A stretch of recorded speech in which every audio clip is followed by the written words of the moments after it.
Добар ден, почитувани гледачи.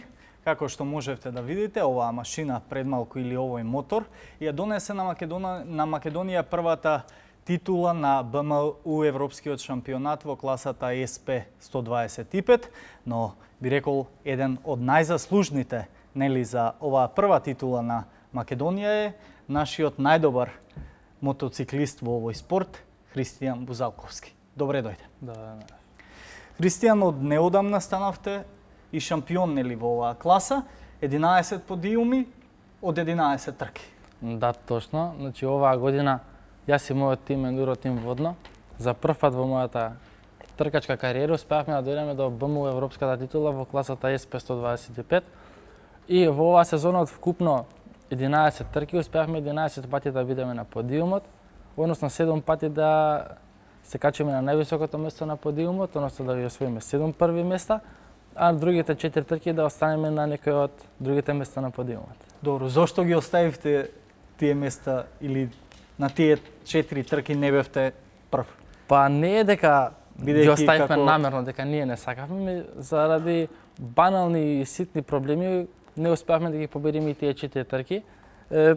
Наједноставен пример, првата трка на почетокот на сезоната во Грција, значи трката стартувам од пол позицијата и веќе ја уште во првата кривина успеам да направам некоја пренос од 1-2 секунди, така да пола круг правам убедлива предност, но меѓутоа при навалување на моторциклот во кривина, шалтерот за менување ми фати во асфалтот и за жал се свитки, не успеав убаво да ги менувам брзините и морав при целото тоа возење да возам и да го барам менувачот со рака, па да менувам брзини, така да излезам целата трка.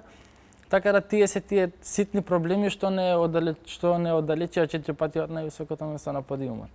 Со што се останато се соочува нели еден надпреварувач во сите овие трки во нели на патот да биде и најбрз и победник? Точно, па да, значи овој спорт има и добра и лоша страна. Како што кажавте веќе, добрите страни се тие кога победуваме, кога се радуваме, кога славиме со својот тим, но меѓутоа ние сме помирени со фактот дека овој спорт има и лоши страни, односно тие се расипување на моторот, паѓање, така да тие се најлошите моменти кои што може да му се случат на еден возач.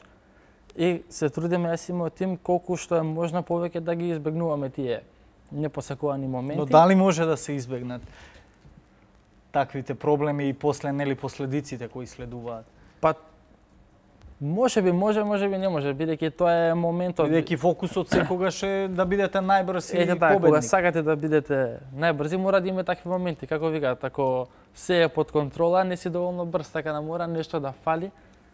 Така да јас викам дека и мора да ги има и може да се избегнат, но и не може да се избегнат тие непосакувани моменти. Да, но сепак кога ќе дојдат тие проблеми нели со потоа што се случува, колку надпреварувач или колку на тимот му е потребно нели време и финансиски средства повторно да го обноват моторот и машината, повторно да биде нели во конкуренција за Да, па ево пример, оваа година јас на трката во Грција во 20 јули, која што се одржуваше оваа година, во еден викенд паднав 2 пати.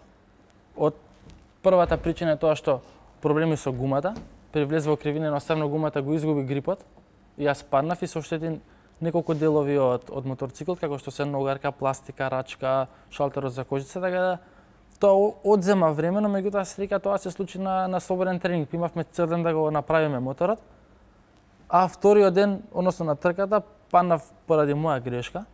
Не може да ја доловам точниот трепер на кочење, при тоа закочив малце покасно. Еден од турските надпреварувачи ми го прекрати патот, така да кочи, не се докочува и се удривме, но меѓутоа среќата е што кога паднав, успеав моторот да го додржам и да го пуштам во тревата и бидејќи кога ќе паднеш веќе на трева, моторот не се оштетува толку многу, но сепак се оштети.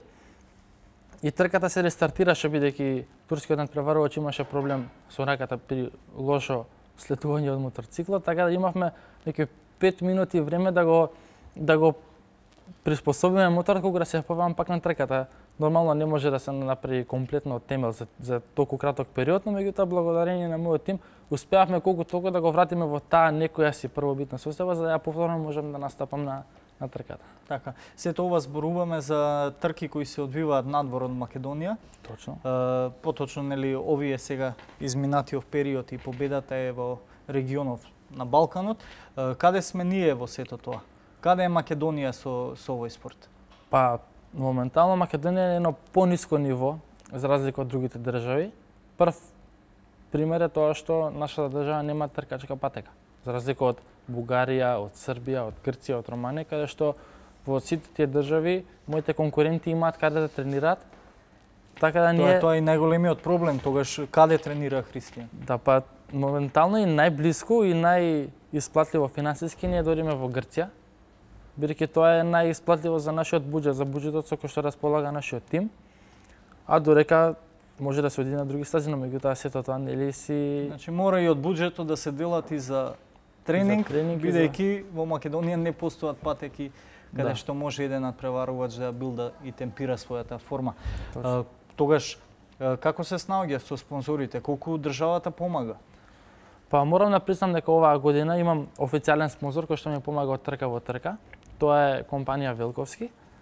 А оваа година од државата, за разлика од минатите години, оваа година морам да кажам дека добив колку толку минимална помош, не е сериозна помош како што треба да биде, како што имаат моите конкуренти од своите федерации, но тоа е тоа, ние не планираме да се откажеме. Но колку е откажеме. блиска цифрата, например, до потребата на надпреварувачот? Колку е потребно за финансиска помош за една ваква трка? Или колку се го чини надпреварувачот да се појави на една таква трка? Па, грубо кажано, за една сезона за да ја истераме како што треба, да не се опуштаме многу, бидејќи овој спорт може да се тера, пример ќе кажам, на секој тренинг да се излегува со нови гуми.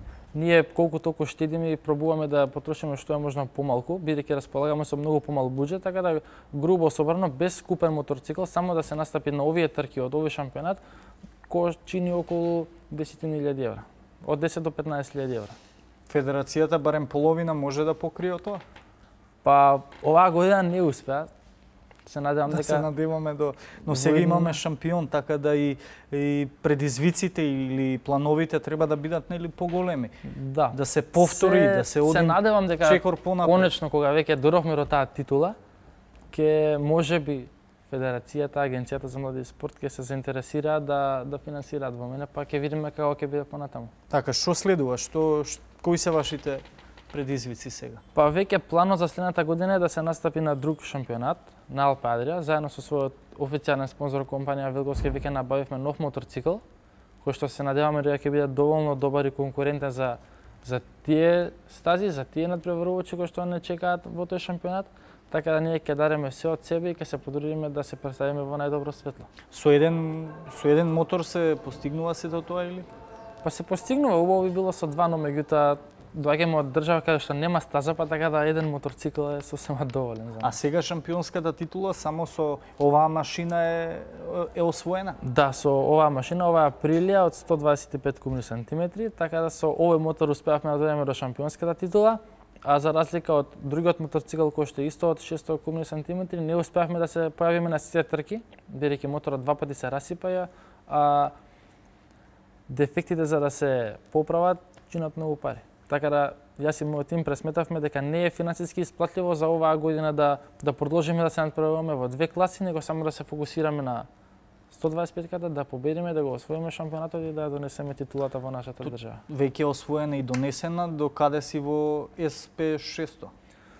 Па во класата 600, оваа година мислам дека се наоѓам негде на 10-та позиција, бидејќи извозев само 3 трки од вкупно 11, тоа е многу малце, но меѓутоа на сите тие 3 трки успеав да донесам одличен резултат, бидејќи во првата трка во СРС, со моето прво качување на моторот 600 кубни сантиметри, јас на квалификациите бев трет со задоснување од 1/10 од првиот, што во трка тоа е ништо, еден посреди друг буквално возевме, така да уште од самиот старт се надевавме дека и во новата класа ќе бидеме во топ 3, но меѓутоа тоа е понекогаш во уште колку трки остануваат таму?